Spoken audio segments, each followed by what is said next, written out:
Dengan amalan apa engkau hai Abi Yazid bisa masuk surga sedemikian rupa? Bukan karena ilmuku, bukan karena amal-amalku, tetapi hanya karena aku satu malam pernah berbakti kepada orang tua. Ya Tawwab tub alaina. Para muhibbin rahimakumullah, dalam hikmah yang sebelumnya disebutkan dua nama Allah yang indah, Al-Muqaddim, Al-Muakhir. Al-Muqaddim artinya maha mendahulukan, Muakhir artinya maha mendudikan. Allah subhanahu wa ta'ala mendahulukan sesuatu, ada hikmahnya, dan Allah mendudiakan sesuatu itu pasti ada rahasianya. Itu wajib kita imani, wajib kita percaya bahwa Allah tidak mendahulukan sesuatu, tidak mendudikan sesuatu, melainkan ada hikmah, ada rahasia di dalamnya yang diketahui oleh Allah subhanahu wa ta'ala. Karena segala yang diperbuat Allah itu maha suci dari sia-sia, maha suci dari tiada makna, sehingga apapun yang Allah dahulukan, yang Allah dudikan, itu ada rahasia di dalamnya. Nah, para muhibbin rahimakumullah, al-mu'min bismillahil muqaddim wal muakhir ay yuqaddima ridallah ta'ala wa yuakhira ridha ghairi wa yuqaddima ridal walidain wa yuakhira ridha nafsih wa tuqaddima al-mar'atu al-mu'minatu ridha zawjiha wa tuakhira ridha nafsiha. Orang yang beriman dengan nama Allah maha mendahulukan, maha mendudiakan, maka orang ini akan punya akhlak, akan punya kelakuan. Di antara akhlaknya adalah mendahulukan ridhanya Allah Ta'ala, dan dia mendudiakan ridha dirinya. Dia mendahulukan ridha orang tuanya, mendudiakan ridha dirinya. Dan seorang perempuan yang beriman, dia mendahulukan ridha suaminya atas ridha dirinya. Nah, para muhibbin rahimakumullah, ayyuqaddima ridallah ta'ala wa yuakhira ridha ghairih bi aqwalih wa af'alih wa ahwalih. Dia mendahulukan, mengutamakan ridhanya Allah, senangnya Allah, dan dia dudikan senangnya dia, baik perkataannya, perbuatannya, sekalian keadaannya. Ini kelakuan dari orang yang beriman kepada muqaddim, muakhir. Sebelum dia berkata-kata, dia memikirkan apakah perkataan ini mendapat ridha Allah atau kada. Kalau perkataan ini tidak mendapat ridha Allah, walaupun orang sealamanan ridha, maka dia kada akan mengucapkan itu. Ini ucapan kalau kuucapkan orang sealamanan senang, tapi Allah kada senang, maka kada kuucapkan ucapan itu. Karena aku mendahulukan ridha Allah atas ridha yang lainnya. Ridha itu artinya kesenangan. Nah, senang, ridha. Setuju, ridha juga. Perbuatannya pun demikian. Yang dia pandang perbuatannya itu adalah diridai Allah atau kada. Masalah yang lain itu dia dudikan. Walaupun orang sealaman senang dengan perbuatannya, tapi Allah tidak senang, maka dia tinggalkan perbuatan itu. Nah, ini mendahulukan ridha Allah. Makai baju, makai baju ini aku senang, bagus. Orang lain pun melihat pasti senang. Tapi tanyakan kepada hati kita, Allah senang kada kita pakai baju tuh? Kalau Allah senang, pakai. Tapi walaupun kita senang, orang lain senang kita pakai baju itu, kalau Allah kada senang, tinggalkan. Nah, ini perilaku orang yang beriman. Jadi segala pikirannya adalah ridha Allah. Ini kalau kau lakukan, Allah ridha kada. Kada mau urus yang lain dulu. Memang yang paling baik itu Allah ridha, yang lain ridha, itu paling bagus. Dalam kehidupan sehari-hari, baik di rumah tangga, baik di tetangga, baik di umum, yang kita bisa itu Allah senang, masyarakat senang, itu paling bagus. Tapi kadang selalu bisa kita demikian, kadang-kadang ada bertentangan. Ini Allah senang, orang kada senang. Ini Allah senang, seorang kada senang. Nah, di saat bertentangan itulah diperlukan iman kepada muqaddim muakhir, dahulukan keridhaan Allah subhanahu wa ta'ala. Wa ahwalih, dan seluruh keadaan-keadaannya. Bukan hanya mencakup masalah dunia, tapi masalah akhirat pun, masalah ibadah pun dia pandang lebih dahulu ridhanya Allah subhanahu wa ta'ala. Kalau aku sembahyang ini Allah ridha kada? Seorang katuju bang sembahyang ini nah, cuma takuni dulu Allah katuju kada mun kita nih sembahyang itu. Mun aku bersedekah nih katuju bang nah, cuma takuni dulu Allah katuju kada? Karena kada semua sembahyang itu disukai Allah bagi kita.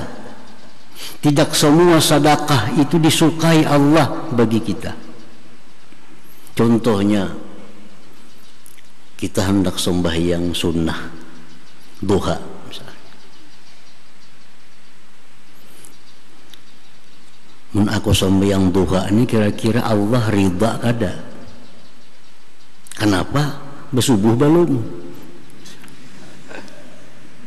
Subuh belum, berapa sembahyang duha? Puluhan subuh yang belum tergawi lagi, ratusan subuh yang belum dibayar lagi. Kalau aku sembahyang duha ini Allah katuju lah. Yang fardu masih banyak tertinggal, yang sunat ini tapi aku katuju sembahyang duha kayak apa? Nah, disitulah kita cari ridhanya Allah. Biar kita katuju sembahyang duha, katuju sembahyang hajat, katuju sembahyang tarawih. Tapi kalau sembahyang isya masih banyak isya yang belum kita bayar, isya dulu dibayar. Itu mengutamakan ridhanya Allah subhanahu wa ta'ala. Nah, para muhibbin rahimakumullah, nah demikian pula kita bersedekah. Kita hendak memberi dangsa memberi saudara-saudara kita bersedekah. Nah, kita bersedekah ini tak gunakan dulu lawan hati kita. Allah katuju pada kita bersedekah lawan orang-orang nih. Atau kita berwakaf, atau kita menyumbang apa, katujulah Allah. Masalahnya kenapa? Karena masih ada lagi dang sanak seorang nang banyak hutang nang kesusahan. Masih ada lagi kemenakan seorang yang susah hidupnya. Masih ada lagi paman seorang yang susah, yang perlu bantuan. Amun bantuan ini diunjuk ke orang lain, Allah suka kada? Allah tidak akan menerima satu sedekah kepada orang lain, sedangkan di keluarga ada yang lebih membutuhkan dari itu. Allah kada menerima. Wakaf sana, wakaf sini, rumah kuitan maka hancur. Allah kada katuju itu. Jadi dalam ibadat itu ada tertib, ada aturan. Kada semua ibadah bagus untuk kita, kada semua sembahyang bagus untuk kita. Kita cari ridha Allah subhanahu wa ta'ala. Nah, para muhibbin rahimakumullah, Allah sudah menyatakan bahwa ibadah hambaku yang paling aku sukai adalah melaksanakan kewajiban. Itu yang paling disukai Allah. Nah, jadi Allah paling suka, paling senang, paling ridha kalau seorang hamba itu melaksanakan kewajiban. Yang sunat itu berikutnya. Kalau kewajiban sudah selesai, ayo sunat-sunat. Nah, jadi jangan sampai salah susunan dalam bersedekah, dalam beribadah itu salah susunan.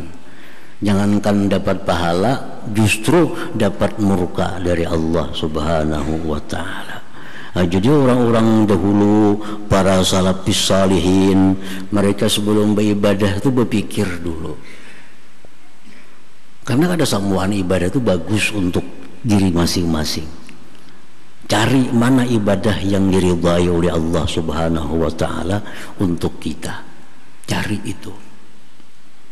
Yang ini diperbuat nih cuma sunat nih.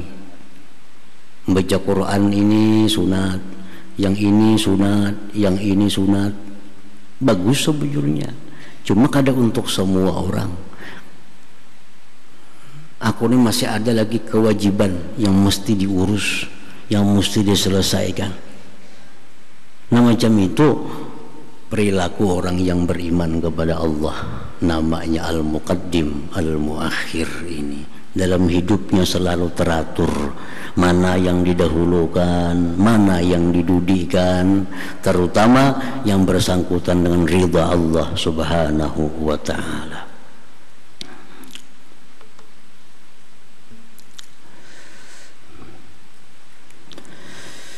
Wa ay yuqaddima ridhal walidaini wa yuakhkhira ridha nafsi. Dan lagi perilaku akhlak orang yang beriman kepada nama Allah al-muqaddim al-muakhir itu, dia mendahulukan ridha ibu bapaknya daripada ridha dirinya.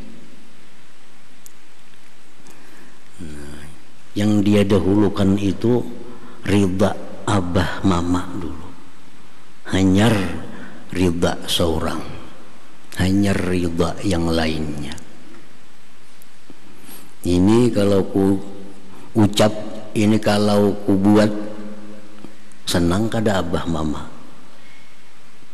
Bujur bini sayang, bini suka, tapi ibu bapakku katuju kada mau ku lakukan ini. Ini perbuatan kalau dilakukan kawan ketujuh, bini ketujuh, tapi ibu bapak aku ketujuh kada.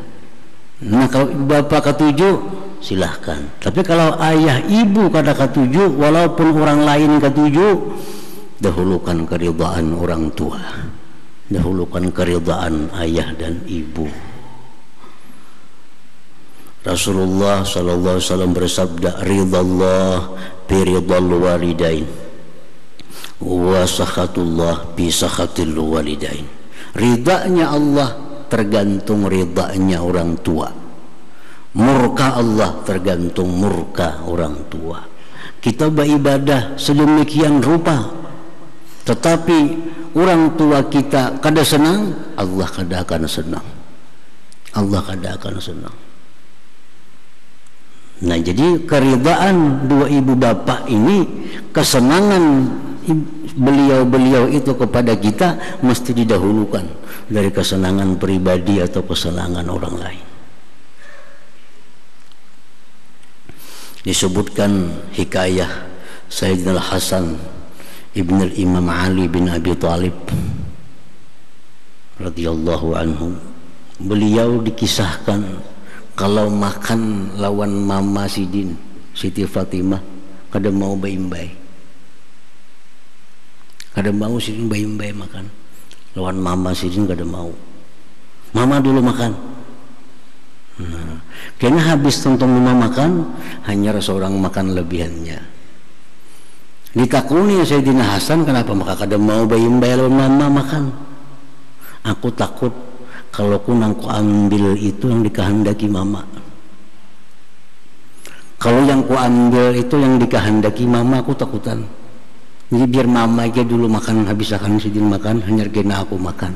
Nah ini contoh mendahulukan ridha orang tua daripada ridha diri sendiri. Sayyidina Hasan radhiyallahu ta'ala kadang mau makan bayi-bayi ibu Sidin Sayyidah Fatimah Az-Zahra radhiyallahu anha. Kenapa? Karena takutan tadi. Kalau tadahulu seorang mengambil yang diingini oleh ibu. Dikisahkan lagi dalam manaqib salah seorang aulia Allah, Abu Yazid Al-Bistami, orang Iran. Bistam itu satu tempat di negeri Iran. Bistami. Iran itu dulunya bukan negeri Syiah, ada dulunya. Di Iran itu banyak ahlu sunnah. Dulunya Imam Ghazali dari Iran. Banyak tokoh-tokoh ahlu sunnah dari Iran, termasuk diantaranya Abi Yazid Al-Bistami. Beliau dikenal hidupnya tahun 261 Hijrah. Nah beliau ini setiap malam beribadah kepada Allah, sembahyang malam, zikir, baca Quran sampai subuh. Suatu hari beliau diminta oleh Mama Sidin, jar Mama Sidin, aku sakitan awak, jam paraya malam ini bertahajud, beramal, uruti aku aja, uruti aku. Maka Abi Yazid Bistami pun mau urutian Mama Sidin, uruti pijati Mama sampai subuh, sampai subuh. Kada kawa sembahyang, meminjati Mama sampai subuh. Setelah beliau wafat, banyak orang saleh bermimpi.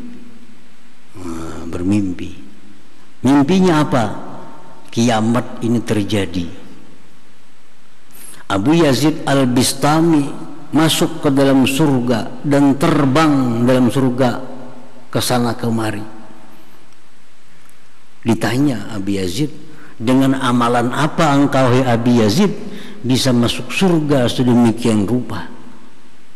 Abi Yazid menjawab, bukan karena ilmuku, bukan karena amal-amalku, tetapi hanya karena aku satu malam pernah berbakti kepada orang tuaku, yaitu ma'uruti Sidin sampai subuh tadi. Jadi artinya apa? Kita ibadah apapun kepada Allah yang sifatnya sunnah, baca Quran, tahajud, zikir, salawat, itu lebih penting kalau kita dibutuhkan, diperlukan oleh orang tua kita. Jauh nilainya di sisi Allah Subhanahu wa ta'ala, bahwa kebaktian kita kepada orang tua lebih tinggi daripada kita ibadah malam sepanjang malam itu. Nah ini contoh mendahulukan ridha Allah, mendahulukan ridha orang tua terhadap ridhanya seorang. Seorang itu kepinginnya tahajud, kepinginnya sembahyang malam, tapi karena ini ibu, mama yang minta kita mengurus Sidin, walaupun hati berat, tapi ini mesti didahulukan dari ibadah yang lain. Nah itu jadi buah dari keimanan, timbullah akhlak mendahulukan ridha orang tua daripada ridhanya diri sendiri.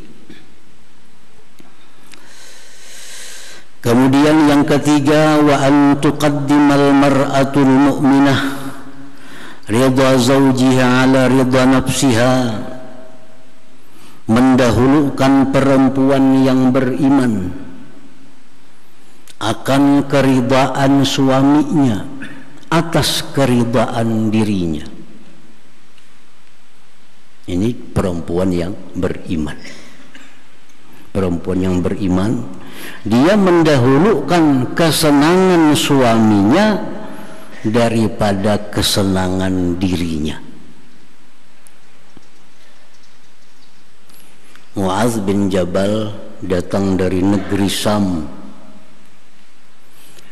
datang ke Madinah mencari Rasulullah SAW. Begitu berjumpa Rasulullah, sujud lawan Nabi. Mu'adz nih sujud lawan Nabi. Jadi Nabi, hai Mu'adz, kada boleh sujud, kada boleh sujud kayak sembahyang, kada boleh.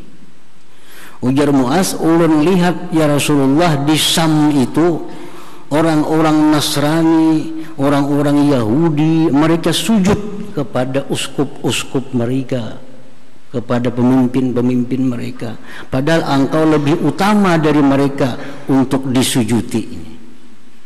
Ujar Nabi, sujud itu hanya untuk Allah. Seandainya sujud itu ada untuk manusia, ujar Nabi, niscaya aku perintahkan perempuan itu sujud kepada suaminya. Nah, jadi demikianlah kedudukan suami dalam agama Islam, bahwa kesenangan suami itu mesti diutamakan dari kesenangan istri yang beriman kepada nama Allah Al-Muqaddim wal Muakhir ini. Para muhibbin rahimakumullah, para ulama kita menjelaskan bagaimana bentuknya perempuan yang mengutamakan keridhaan suami dari keridhaan dirinya. Macam apa gambarannya perempuan yang mengutamakan kesenangan suami dari kesenangan seorang?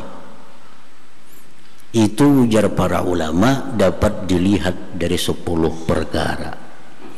Nah, bila 10 perkara ini ada dalam seorang perempuan, maka perempuan ini sudah dinyatakan beriman kepada nama Allah Al-Muqaddim wal Muakhir, itu mendahulukan keridhaan suami, mendudiakan keridhaan seorang. Yang pertama disebutkan oleh para ulama, ijabatuhu idza da'a.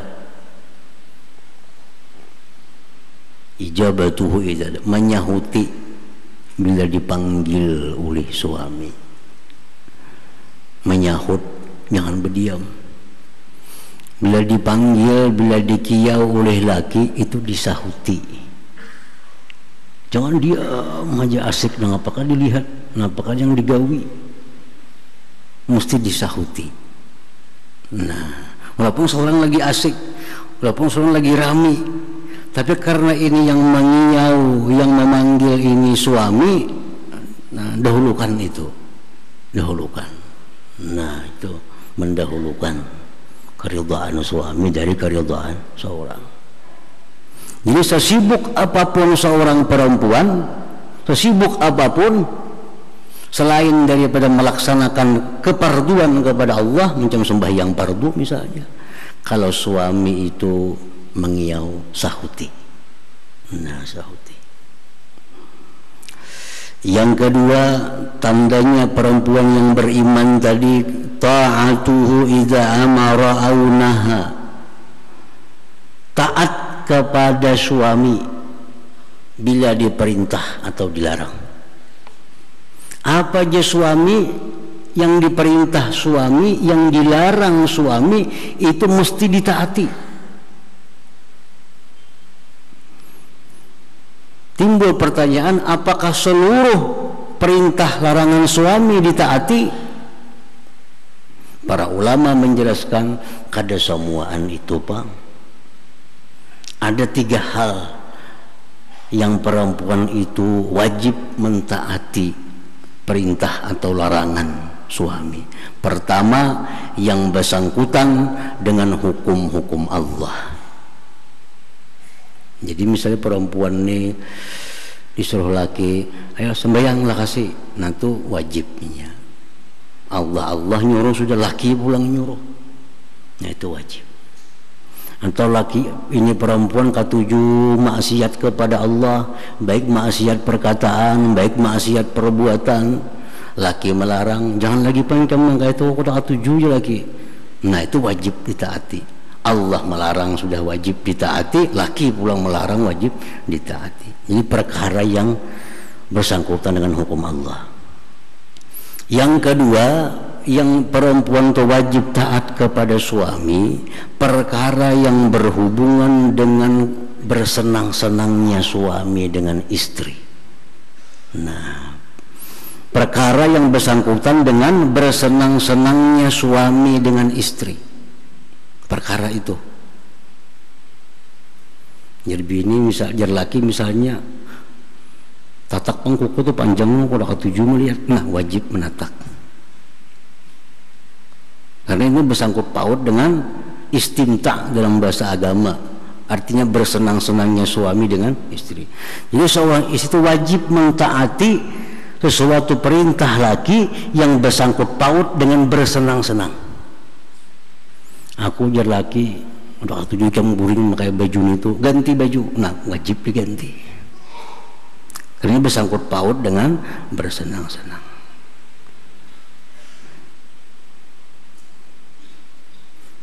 Baju, perhiasan, nah ini suami berhak untuk melarang atau memerintah karena ini bersangkut paut dengan bersenang-senangnya suami itu. Yang ketiga, wajib perempuan taat kepada suami yang bersangkutan dengan pemeliharaan dan pendidikan anak. Nah 3 hal itu. Jadi kalau semuaan perintah suami wajib ditaati, kada semuaan larangan suami ditaati, kada. Ada 3 hal itu. Jadi kalau perempuan yang beriman mesti taat kepada suami dalam 3 perkara tadi. Misalnya jadi laki jam tulak gen ke rumah si anu berhutang situ duit, nah itu kada wajib ditaati, itu kada ada hubungannya lawan taat lawan laki. Jangan ke sana cari pang duit ngapakah dengan ukar beres, kada wajib bini mengurus itu. Ini kada bersangkut paut dengan 3 perkara tadi. Nah jadi perempuan yang beriman kepada muqaddim wal muakhir mesti mendahulukan kesenangan suami daripada kesenangan seorang, menyahuti bila dipanggil, taat bila disuruh, maasi bila dilarang, 3 layyinul kalam ma'ahu wa talqatul wajhi, lembut kata-kata, manis muka. Nah, itu kewajiban. Ini kewajiban.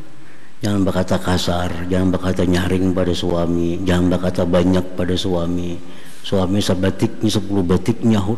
Nah.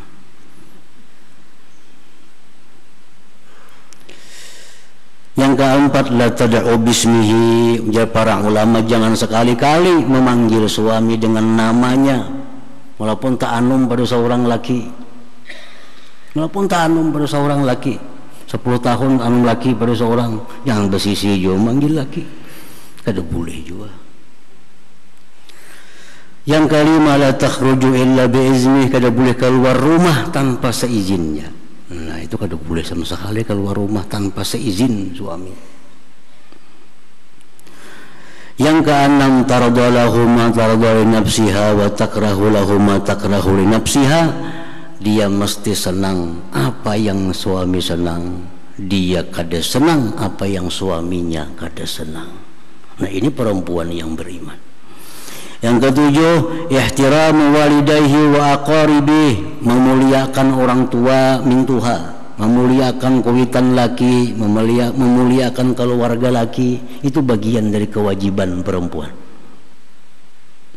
Yang kedelapan, hifzu malihi, menjaga harta laki, jangan dibuang-buang, jangan disia-siakan, dijaga. Yang kesembilan, la tudkhilu ahadan baitaha illa biizni, tidak boleh membawa orang masuk ke rumah tanpa seizin suaminya, walaupun abah mama seorang, apalagi orang lain. Walaupun abah mama seorang. Ujar laki hari ini kan jangan terima tamu, siapakah? Nah, jangan terima tamu. Itu wajib ditaati.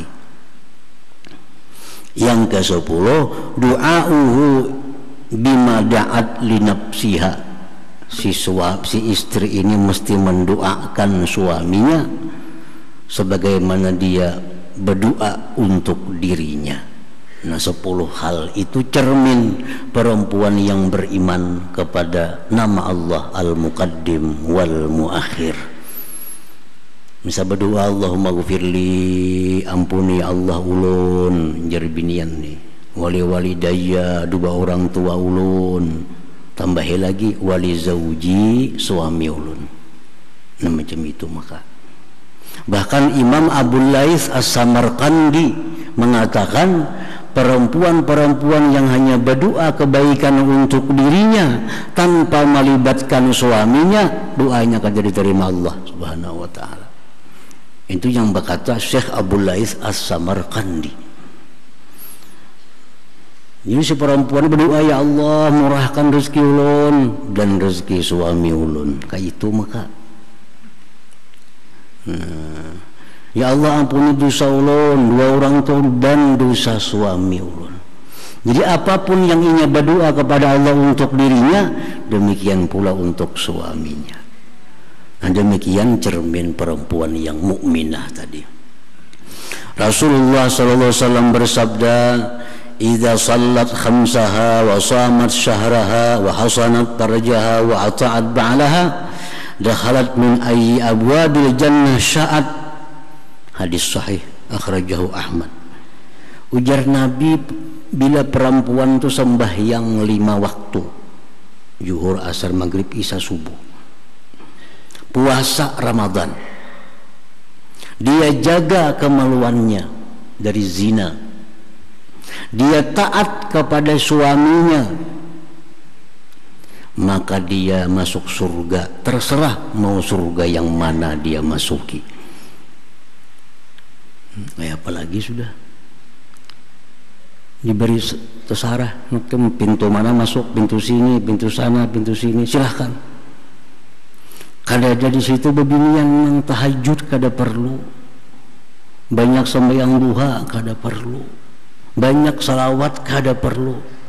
Nabi kita mengatakan sembahyang 5 waktu cukup, puasa Ramadan, jaga kehormatan, taat kepada suami, masuk surga pintu mana yang dia hendak. Jadi artinya perempuan yang demikian itu lebih baik daripada perempuan yang pak amal lawan laki kada baik.